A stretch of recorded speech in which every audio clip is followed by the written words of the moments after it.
So I've decided I'm going to do something different. All these, scripted, things were great and everything for different topics, but honestly, I think you're missing out on the benefit of my shiny personality. So what I'm going to do here is actually I'm going to just kind of fly by night here. Because the thing is that I do better when people ask me questions and I can answer the question. Just because I have a lot of crap rolling around in here and it just rolls around. I need somebody to trigger a question. So I'm going to start with like looking around here online. I'm in a lot of astrology groups, a lot of them like Synastry groups and stuff like that. And I'm always talking to people and looking at charts and stuff like that. So what I'm looking at here is somebody had posted like about a month ago, looks like September 6th. They had said it's an anonymous person. So I don't know who this is. They said, Blue is cheating on me. I don't want sympathy or opinions not based on synastry. My rage won't receive it well. Please understand that I just want to know if our charts show us making it through this. Please and thank you. So, I had pulled into this because I look for specific things for long-term longevity and stuff like that. A lot of times Saturn aspects. I want to see what transits are doing, that kind of thing. So I pull up this chart and you can see, as I have this on the screen so you can see it, as you can see right here that this person's descendant is right here in the early degrees of Aquarius. Where is transit Pluto right now? Transit Pluto is at like 1 degree Aquarius right now, and it's going to make it up to like 5 or 6 by the end of like next year. So they have, let's see, in their synastry, there's Saturn conjunct Mercury, and Saturn also conjunct their Venus as well, right there at those early degrees of Aquarius. Now I'm like, ugh. And so this person's Venus and Mercury, it squares their Jupiter. As far as like, you can see it right here. Let's see if I can, there we go.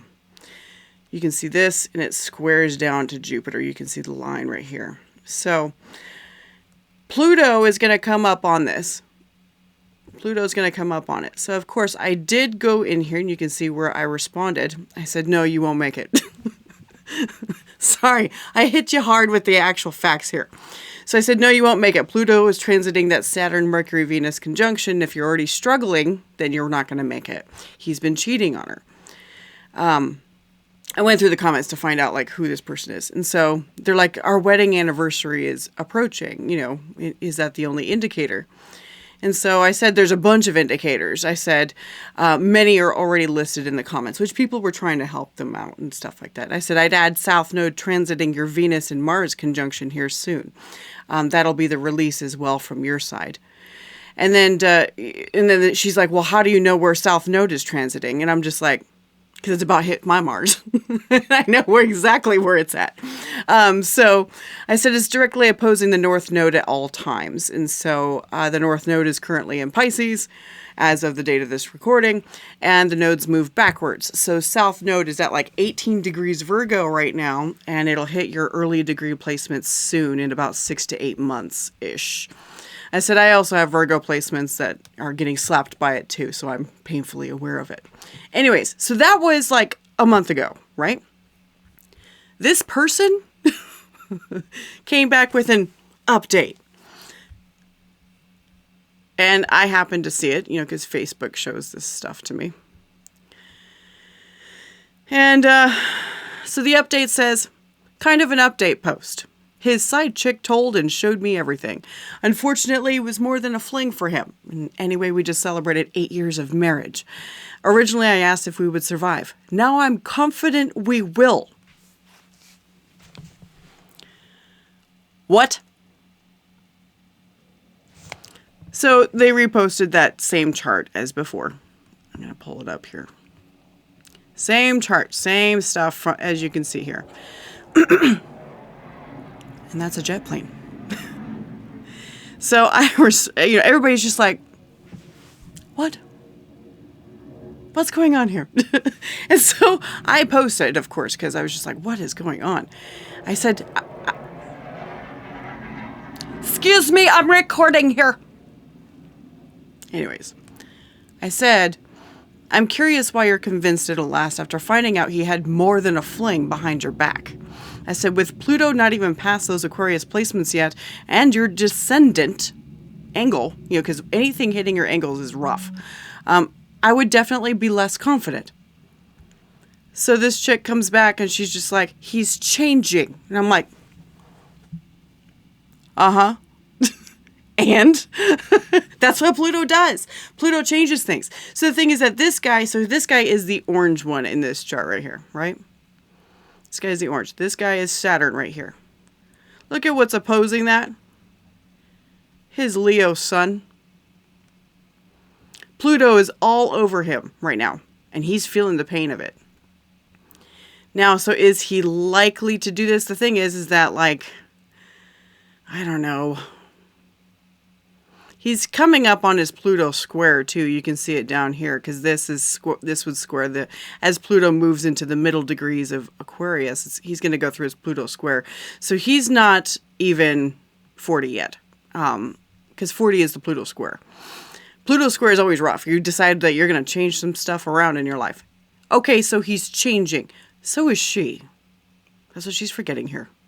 She's forgetting that her way of communicating is going to get hit. What he's willing to commit to, because that's Saturn, that's commitment. What he's willing to commit to and what he's willing to do to be himself, what he's willing to tolerate, that kind of stuff, that is changing. Pluto is hitting that Saturn. He absolutely, he's changing. It already hit his sun. It brought to light his issues. We've got his sun and Chiron conjunct. Everything that man is his wound, that kind of thing. Maybe he's getting through it. Great, fantastic. But I don't think that this relationship's going to make it.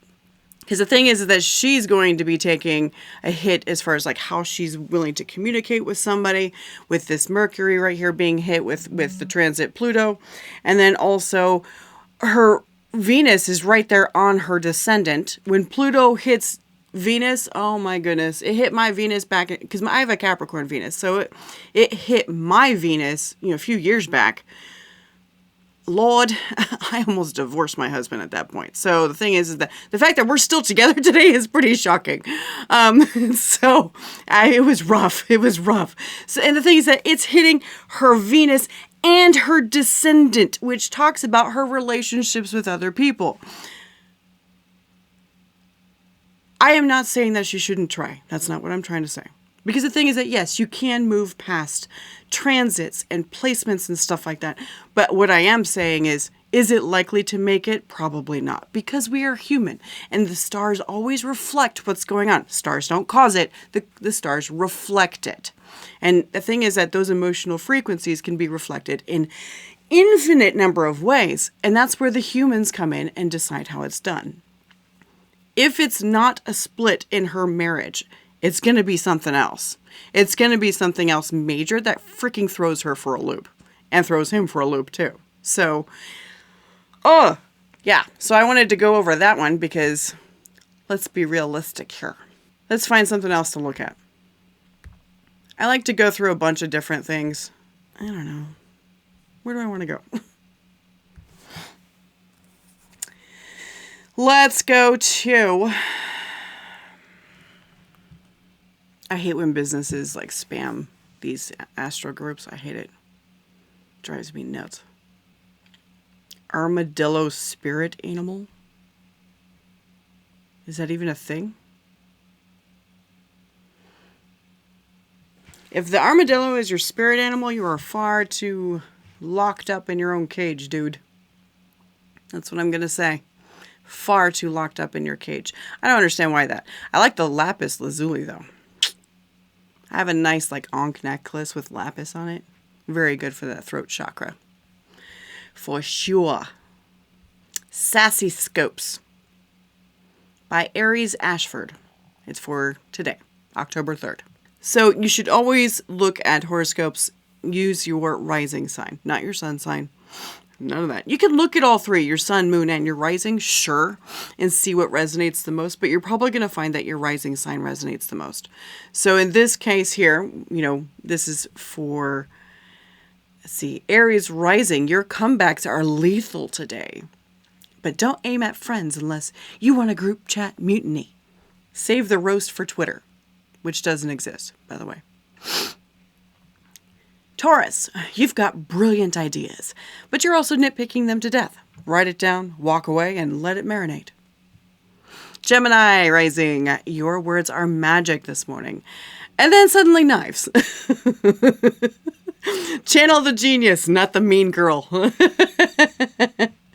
All right, Cancer rising, we've got everyone feels like they're just being honest, which somehow means accidentally savage. Keep your shell polished and don't absorb. Leo rising, spotlight's on, but the mic feedback hits hard. Shine anyway. Haters are just background static. And Virgo rising, the genius download hits, but so does the what if I'm wrong spiral. Spoiler, you're not. Say it and then log off. Libra rising, someone's critique lands like a personal attack. Don't clap back with a 5-paragraph essay. Smile, sip, and plot silently. Scorpio, you are a word assassin today. Just make sure you're not taking out allies. Save the venom for real enemies. Sagittarius rising, group chats equal chaos. Yes, they do, always. Every plan falls apart, and somehow it's still hilarious. Bail early, protect your peace. Capricorn rising, boss energy equals on. Yeah, but watch your tone, because blunt honesty may come off like a chainsaw. Add a smiley face. Aquarius rising, you are sparkling with ideas that make no sense. Until they're genius. Own your weird. It pays off later tonight. And Pisces rising, the moon slides into your sign late. And suddenly everyone's in their feels. You're just the emotional lifeguard. Don't drown too. All right. That's enough of that. We're going to try Reddit. Because Reddit people, they ask questions a lot. Here's a good one. What would be some indicators, whether transit or natal-wise, that would indicate someone leaving a religion or having a religious background and then leaving? I would say a 9th house Chiron, especially in Taurus. So that's actually like a whole generation of people. So it's a whole generation of people, including me. And so while Chiron is in Taurus, and that was, 40 plus years ago. And so if they have a 9th house Taurus, now the thing is that like, that means that there's a lot of, it could be other like signs too, honestly. It could be other signs. I would say anything 9th house Chiron, which is of course going to be very different from everybody. So the thing is that while Chiron was in Taurus, it's all the Virgo risings that would be, the ones that were getting hit. And then, like, the next time after that was going to be the Libra risings, I think. I like doing all this stuff in my head. I'm like, let's see what they say here in the comments and see if I agree. All right, so somebody says, I have the same question. I've been waiting for someone to point it out. To me, it's Chiron, Sagittarius, opposite Jupiter, or Mars, Sagittarius, opposite or square Jupiter, Mercury. Okay. You notice that they're leaning on the 9th house and Jupiter stuff. Jupiter ruled, Sagittarius ruled stuff. Just because Sagittarius is, the sign of higher learning and stuff like that, and broadening your mind, that kind of thing. Let's see. This person says, I have those placements. They also have Sagittarius, Chiron, and Mars, opposite Jupiter and Mercury, Gemini. And I had abandoned religion for a long while. See, that doesn't surprise me. I have had some friends that suffered some sort of religious trauma. One of them has Mercury Capricorn, opposite Jupiter in Cancer. Another has Jupiter in Capricorn retrograde, and also having trouble believing in God. I don't think that has anything to do with it. Mercury Capricorn tends to be a really skeptical placement. Those, if anybody's going to say that astrology is not real, it's a Mercury Capricorn. I guarantee it. I'm not saying all of them do it. I'm not saying that. I am saying that patterns are real. And I'm an expert at pattern recognition. All right, next. This person says, I left evangelical Christianity as a teen. Here's some indicators. I have Saturn at 29 degrees Sagittarius. Again, more Sagittarius, right? 29 degree is also the anaretic degree, which means that you're applying everything that you've learned from that sign with that planet, which has to do with what you're willing to commit to in this case, because it's Saturn, what you're willing to believe in, what you're willing to lean on as a discipline structure. This person says, I tend to use whole sign to read my chart due to some key placements. But if I use Placidus, a few things come up. Pluto's in my 12th house in mid-Scorpio. Doesn't matter. Lilith is in my 9th house. There it is. Yep, see 9th house Lilith. That means that you're very rebellious when it comes to belief systems and cultural norms, that kind of stuff, as this person says. Empty 4th house in Pisces. That doesn't matter anything. Let's see. Somebody else said, I left a restrictive faith as soon as I was old enough to move out on my own. My Mercury, Venus, and 12th house are all Aquarius. Yeah, this person agrees. In the natal chart, tension between Jupiter, Saturn, and Neptune can point in that direction. Jupiter rules faith and vision. Saturn rules law and tradition. And Neptune dissolves what it touches. And so hard aspects between Jupiter and Saturn can show someone who grows up in a belief system, but later finds it too rigid. Strong Neptune contacts with the Sun, Moon, or Jupiter can show both devotion and eventual disillusionment. So the 9th house and its ruler is what this person's saying. See, 9th house. And its ruler is also central. So the thing is, like, so say, for example, let's go back to Taurus, 9th house Taurus. That would mean that Venus is the ruling. And so wherever that person's Venus is at, too, can cause issues. Let's see here. In transits and progressions, Uranus moving over Jupiter or through the 9th house is a classic symbol for breaking free of inherited teachings. See, like,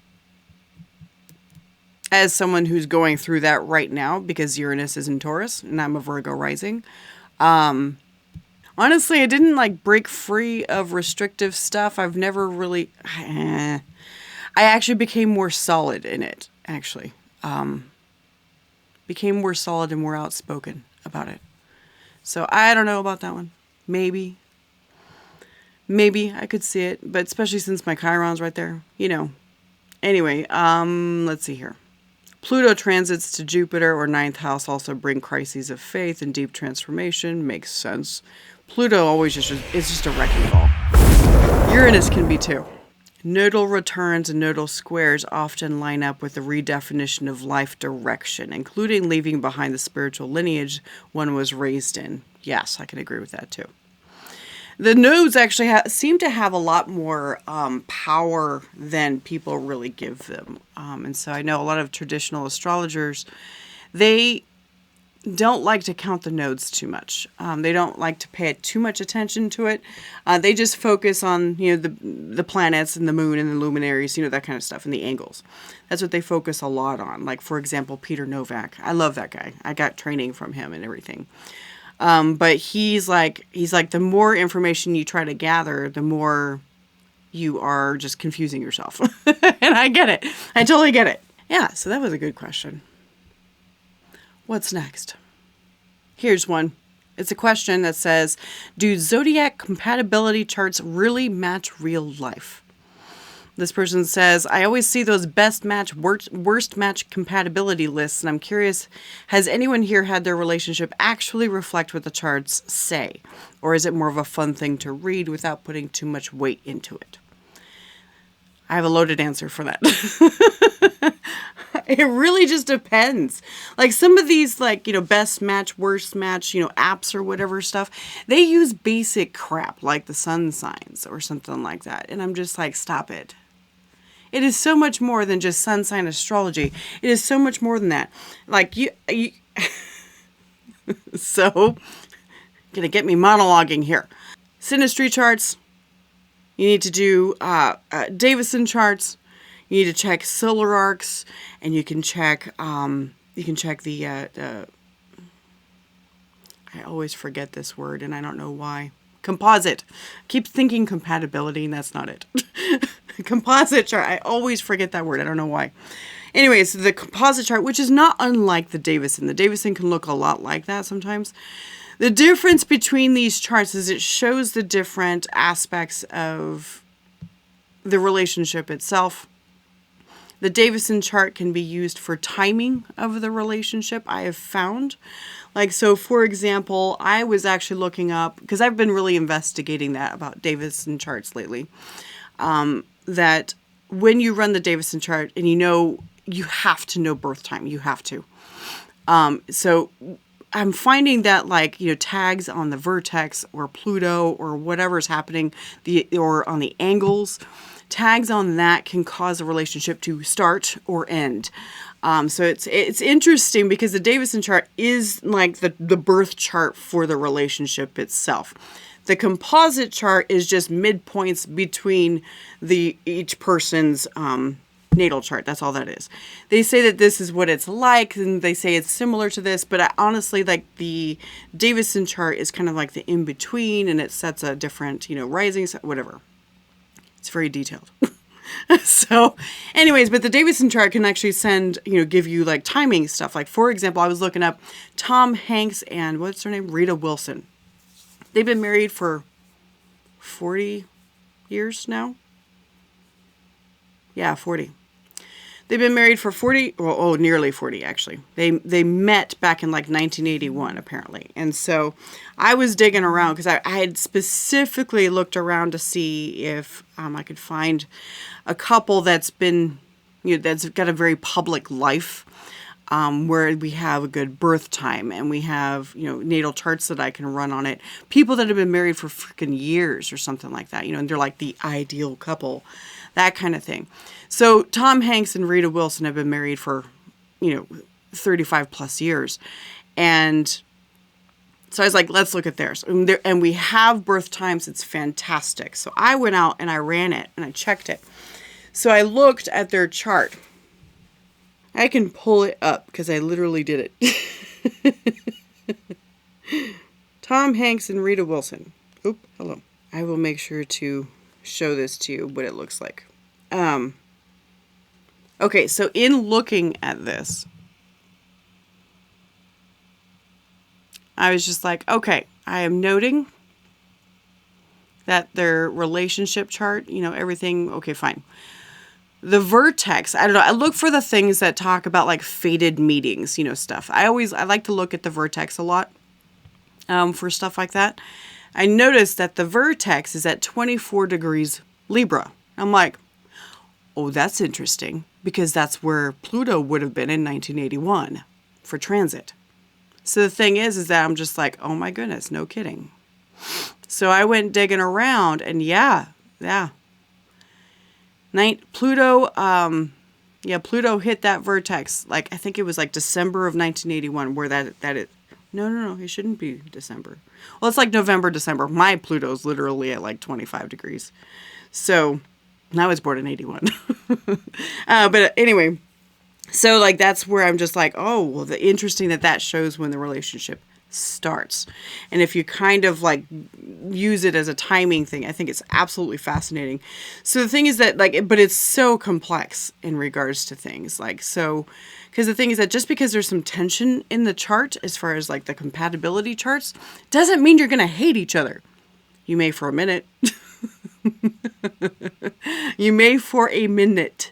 But if you have done the work or done the inner work, I'm talking like address those shadows.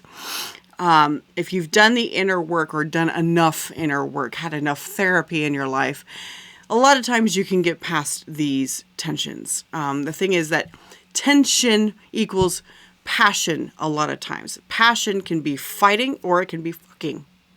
So the thing is that you want tension in your charts. Otherwise, you guys aren't going to be, sexually compatible. So, because that can be an issue. I have seen charts where people are not sexually compatible because they have a lack of passion and tension in their chart. They're too harmonious, if that makes sense. It makes these two people very good friends. That's basically what that does. So you want, Mars opposite the moon. That's totally going to give you a lot of good tension right there. So you want things like that. But you also need to be able to see that there's other things that support proper behaviors. So, all right. I think that's enough Ask Atlantis for today. I'll find some better stuff for later. Thanks for being here. I'll see you next time. Thank you for joining me for today's episode. To connect with me further, check out AtlantisWaites.com.